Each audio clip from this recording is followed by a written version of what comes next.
Hello everyone, my name is Broken and today is the day. I finally came up with a working method of the perfect stall for all Epic game users out there. If you don't know yet what the perfect stall is or what it's used for, here are a few clips. This method also works with Steam, so you have the choice from now on to either use this method or check out my other tutorial where you don't need an external program for it. Link to that video is in the info box or the description. Enough talking, let's jump into the tutorial. As I said, this method requires a third-party program called Joy2Key. You can click on the link in the description to get to their website and download it there. We are now inside the program, and the first thing you need to make sure is that your controller is plugged in and detected. If you press any button on your controller, it should get highlighted yellow, as you can see now.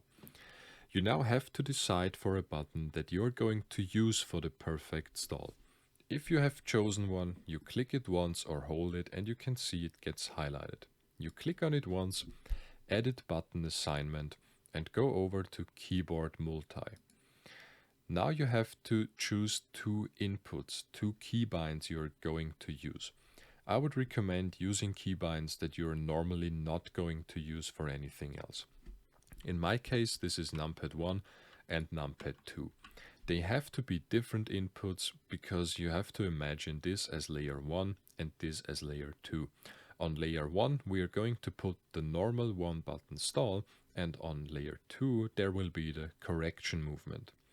The next step you want to do is click on this little dot here, execute from input 1 to input 4 in sequence at the specified duration. You want to change that timer to 10 milliseconds. I found out that 10 milliseconds works very reliable and almost perfect every time.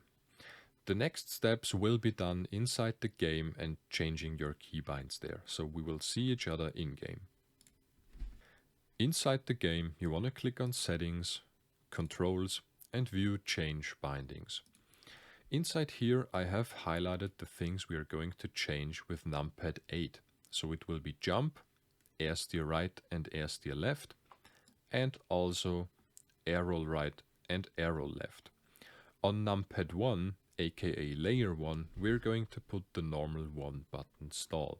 So arrow left or right will be bound to numpad 1, and air steer right or air steer left will be bound to numpad 1 as well. Important, if you're going to use arrow left on numpad 1, you want to have air steer right on numpad 1. And also the jump button. The next step is now to bind the correction movement. So you want to use the opposite of what you used here. So arrow left on numpad 1, so we want to have arrow right on numpad 2, and the same thing with air steer. Air steer left on numpad 2. And that's pretty much it. If you back out of your controls now, go into the game and jump once and then press the button you assigned for the stall, you will stall perfectly every time. I hope that all Epic Game users can now also enjoy the perfect stall and start hitting clean flip resets. If the video was helpful and everything worked, you should consider subscribing because I have plans for a tutorial series showcasing how you can use that stall as efficient as possible. There will also be videos in the future teaching you the perfect setup, so you can get even better and more consistent with freestyling in Rocket League. Enjoy the perfect stall and have a good day.